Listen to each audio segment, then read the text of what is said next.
साधक को, उपासक को चाहिए कि देखे हृदय में कि हमारा आत्मसमर्पण प्रभु को है या भोगों को है।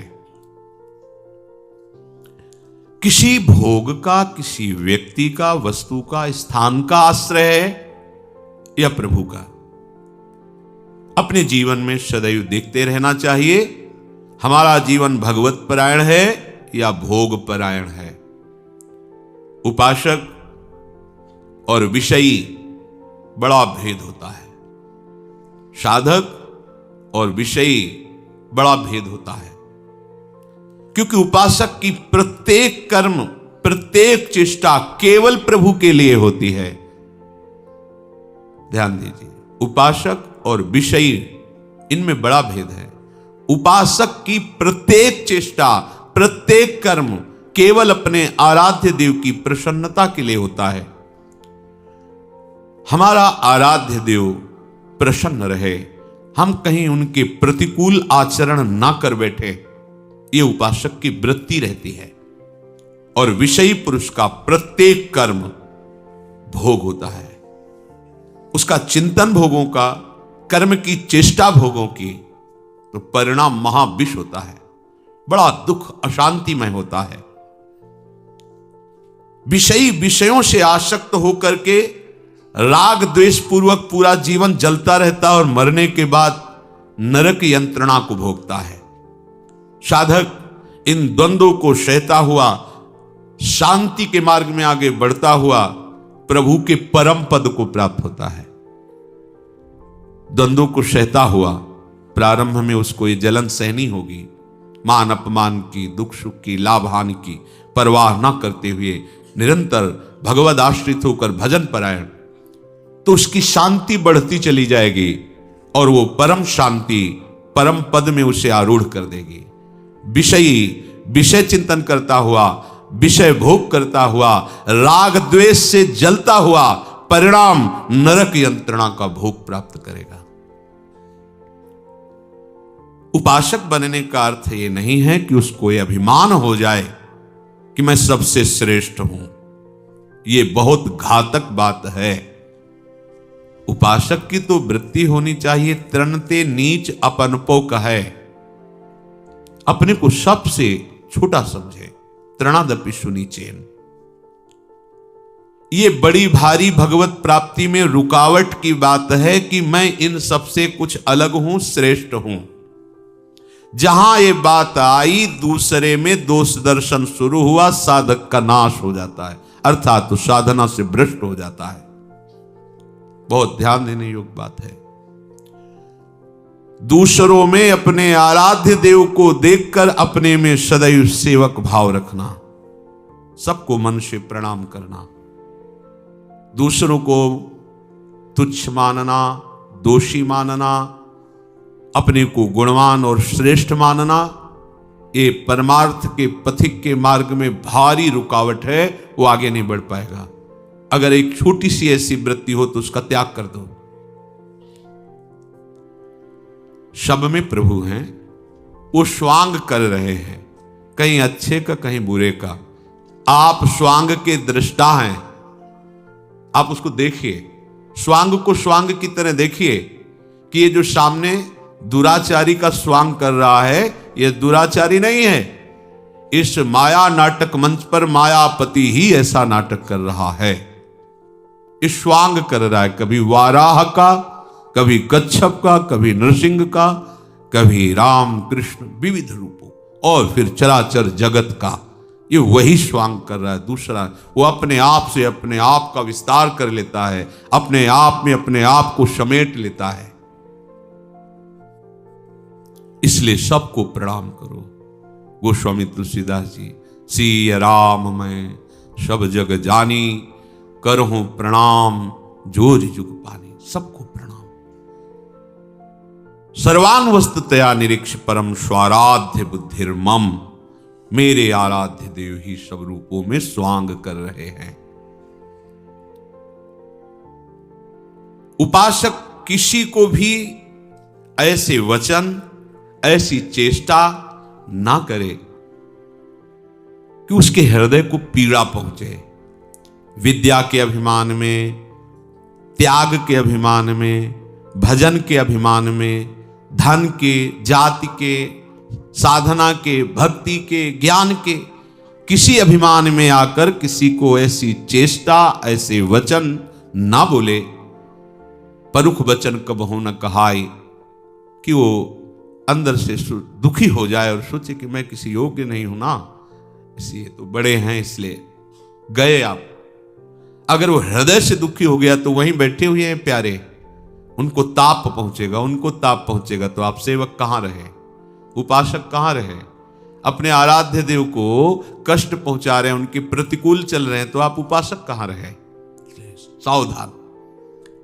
भजन करना कठिन, करके बचाना कठिन, बचा के पचाना कठिन। पच गया तो सिद्ध हो गए। ये भजन के भारी विघ्न हैं, इसलिए सावधान रहो। कभी इस तरह का कोई अभिमान भक्ति का, भजन का, ज्ञान का, विद्या का, धन का, रूप का, महत्व का बिल्कुल नहीं छू जाना चाहिए। अगर आपको ऐसा कभी लगे तो उसकी पहचान है, जब दूसरों में हे भाव होने लगे तो समझ लेना आपको अभिमान आ गया है। जब दूसरों में अपने से तारतम्य मिलाने लगे कि मेरे में तो ये गुण है, देखो इसमें ये दोष है, तो आपको अभिमान आ गया है। भक्ति महारानी कैसे टिकेंगी आपके हृदय में?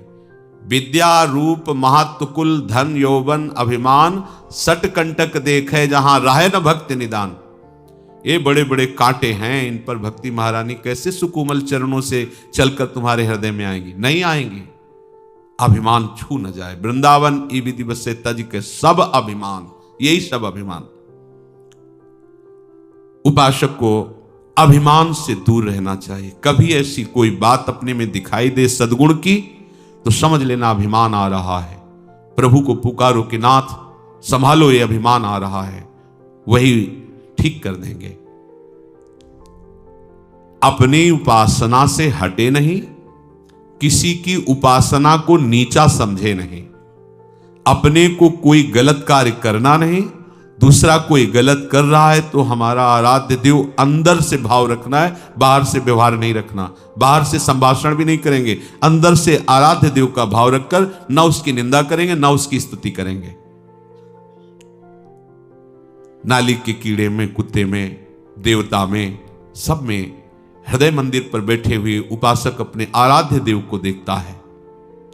किसी से भी घृणा, किसी से नीचापन, किसी को पापी, किसी को महान दुराचारी, ये हमारा दर्शन नहीं होगा, हमारा दर्शन नहीं होगा। इसलिए महाप्रभु स्पष्ट शब्दों में कह रहे हैं, ये क्रूरा अपि पापिनो न च सताम संभाष्य दृश्यास्ते। देखने योग्य नहीं है, बात करने योग्य नहीं है, ऐसे क्रूर हैं, पापी हैं, उनमें भी हमारी ये मति दृढ़ होनी चाहिए कि मेरे आराध्य देव विराजमान है इसके हृदय मंदिर पर। उपासक ऐसी भूल ना करे, नहीं तो समझ नहीं पाएगा कि उसका साधन मार्ग कब और कैसे छूट गया। निरंतर रात दिन अपने भजन को ही संभाला करे। ऐसा भी नहीं होना चाहिए कि बहुत बढ़िया से भजन हो गया तो तुम भूल गए। बड़ी सूक्ष्म बात है।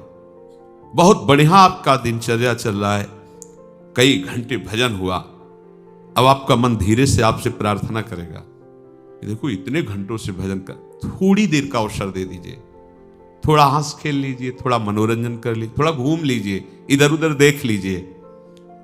आधी घड़ी भी यदि आपने ऐसा अवसर दिया तो ये मन सारे भजन पर पानी फेरने की कोशिश करेगा। इसलिए साधक को गंभीर रहना चाहिए। जैसे जैसे भजन साधन बढ़े वैसे वैसे गुप्त रखना चाहिए अपने हृदय के भाव को, आनंद की उमगन को, गंभीरता और उदासीनता से। उदासीन अति रही गोसाई। बाहर से ऐसा लगे कि ये तो एकदम ना हंसता है ना बात करता है, उदासीनता, गंभीर, अंदर आनंद उमड़ रहा है, बाहर से गंभीर, भ्रकुटी तनी हुई, शांत। ये भजन की सुरक्षा है। बहुत सुकोमल पौधा है, आसपास कांटे की बाड़ लगाई जाती है, वो बाड़ अगर मजबूत लगी रही तो पौधा वृक्ष बन जाएगा। वृक्ष बन जाएगा तो कुछ हानि होने वाली नहीं, हजारों लोग विश्राम पाएंगे उस वृक्ष के नीचे। ऐसे अभी भक्ति का पौधा अंकुरित हुआ है। माया रूपी बकरी अगर चर गई तो अंकुरण नहीं हो पाएगा। तो हमें ये बाड़ लगानी, गंभीरता, उदासीनता, स्वभाव दूर से ऐसा लगे कि बात करने का मतलब है ये कड़वा बोलेगा, ऐसा लगना चाहिए। हृदय में आनंद है, भगवद स्मरण है, पर आपका बाहरी स्वरूप कांटे जैसा होना चाहिए, आंतरिक स्वरूप गुलाब के फूल जैसा होना चाहिए। उपासक को यह सुरक्षा कवच रखना ही चाहिए। संसारी पुरुष अंदर कांटे जैसा होता है, बाहर गुलाब के फूल जैसा होता है। लगता है छुओ बहुत अच्छा, लेकिन छुओगे तो कांटे लगेंगे। उपासक बाहर से कांटे जैसा एकदम उदासीन, स्पृहारहित, निरपेक्ष, लेकिन अंदर वो अनुराग रस से भरा हुआ है। कोई उसके अंदर का अगर स्पर्श पा जाए तो निहाल हो जाए। तो साधक को, साधु को आधी घड़ी के लिए भी आनंद में फूल करके कोई बर्ताव नहीं करना चाहिए। बहुत सुंदर। अब वो उसी समय कोई ऐसी बात करवा देगा, ऐसा दृश्य दिखा देगा कि वो जो भजन से आपकी आंतरिक उन्नति हो उसे रोक देगा, वो आगे विषय चिंतन कराने लगे। ये बहुत सावधानी की बात। एक क्षण में पूरे चिंतन को बदल सकता है, पूरे चिंतन को। एक वृत्ति आपको गिरा सकती है, एक वृत्ति, एक दृश्य। मछली की क्रीड़ा को देखकर इतना बड़ा महात्मा जो जल को स्तंभन करके जल में समाधि लिए हुए वो मानधाता की पुत्रियों से ब्याह करता है। बहुत सावधानी की जरूरत है। प्रायः यही देखने को मिलता है कि उपासक सत्संग भी करता है, पाठ भी करता है, नियम से भजन भी करता है, पर वो सावधान नहीं रहता है। ध्यान दीजिए, ये महापुरुषों के वचन हैं जिन्होंने भगवत साक्षात्कार किया है। प्रायः यही देखने को मिलता है कि उपासक, साधक सत्संग भी करता है, पाठ भी करता है, भजन भी करता है जो उसका नियम है, पर वो सावधान नहीं रहता। वो विषय सेवन की छूट भी दिए रहता है, असाधन भी करता रहता है। जितना भजन के लिए सावधानी चाहिए वो सावधान नहीं रहता। वो महत्व तो नहीं समझ पाया, वो विषय सेवन में गिर जाता है। इससे क्या होता है, भजन का संस्कार उसको ऊपर नहीं उठा पाता है, वो उसी धरा पे बना रहता है।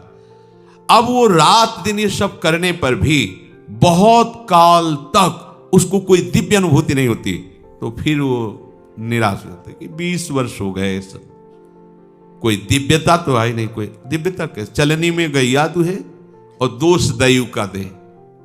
असाधन कर रहे हो तो साधन कैसे तुम्हारे समझ में आवे। ये भागवतिक साधन है, तभी समझ में आएगा जब सर्वतो भावेन एक रस में आ जाओगे। भजन महल से निक्षत नाही, रात दिन भजन में कामना, ममता, वासना सब जलकर भस्म हो गई, आनंद की बाढ़ आ जाएगी। पर आप क्या करते हैं, साधन भी करते हैं और असाधन भी करते हैं। असाधन छोड़ना होगा। कई बार बताया है, आप कोई ऐसी चेष्टा मत करो जो असाधन है।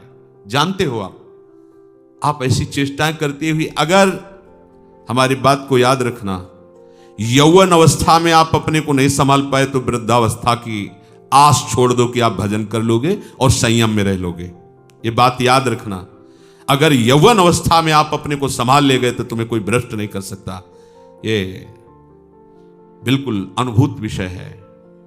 जीवन भर साधक बन करके रहो, सिद्ध बनने की चेष्टा मत करो, अवतार बनने की चेष्टा मत करो। अपने को हे तीन भाव से देखो, निकल जाओगे भव समुद्र से। अगर इस अवस्था में आपने अपने को संयम में नहीं रखा, बिल्कुल आप संयम में, बहुत अनुभूत विषय है, बहुत से दृश्य हमने देखे, बहुत से। यदि यौवन अवस्था में आप संयमी नहीं बन पाए तो भूल जाना कि बूढ़े अवस्था में आप ठीक हो जाओगे नहीं। आज इसी क्षण इन असत क्रियाओं पर आप शासन कीजिए। ये आप जो ढिलाई कर देते हैं ये आपके लिए बहुत घातक होगा। निकल आए हैं फिर भी आप सकिल कर वहीं जा रहे हैं। प्रातः काल से लेकर के शयन तक आपको बिल्कुल सावधानी से समय बीते, इसका इनाम मिलेगा। ऐसा नहीं है, इसका वो इनाम मिलेगा कि आप निहाल हो जाओगे। सदगुरुदेव भगवान ने एक दिन कहा, एक एक सेकंड का हिसाब होगा, एक एक सेकंड का। आप जो जल रहे हैं, कष्ट सह रहे हैं, भजन मार्ग में हर विकार के ताप को सह रहे हैं, ये आपका ऐसे नहीं बहुत बढ़िया हिसाब होगा। बड़े उदार मालिक हैं, निहाल हो जाओगे आप। इस समय ऐसा ना समझो कि कोई देख नहीं रहा, कोई समझ नहीं रहा, नहीं, मालिक देख रहा है। जिसके लिए तुम आए हो, जिसके दरबार में बैठे हो, जिसके लिए जीवन समर्पित किए हो, जिसके लिए जल रहे हो, एक काम क्रोध आदि जला रहे हो, आप सह रहे हो, आपका हिसाब होगा। वो प्रभु करुणा में आपको निहाल कर देंगे। बस आप चुपचाप शांत रहिए, असाधन मत कीजिए। आगे चलकर आपको खुद समझ में आ जाएगा कि कितनी कृपा है। उल्टे मार्ग पर जाओगे, सावधान नहीं रहोगे, तो चलते रहो, कहते रहोगे कि हम बहुत दौड़ लगाते हैं, बहुत बड़े यात्री हैं, लेकिन आप भगवत प्रेम रूपी भिक्षा को नहीं प्राप्त कर पाएंगे।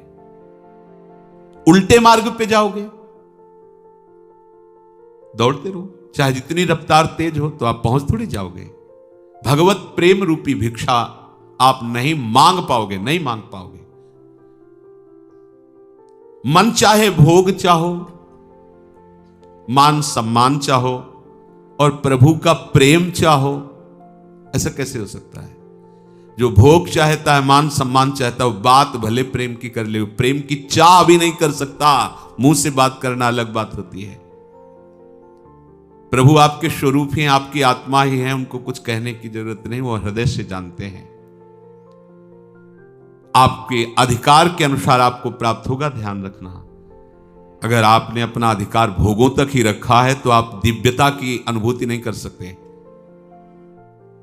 आप प्रभु को अपना मान करके सब कुछ छोड़ दिए, तो आपको कभी प्रभु छोड़ भी नहीं सकते।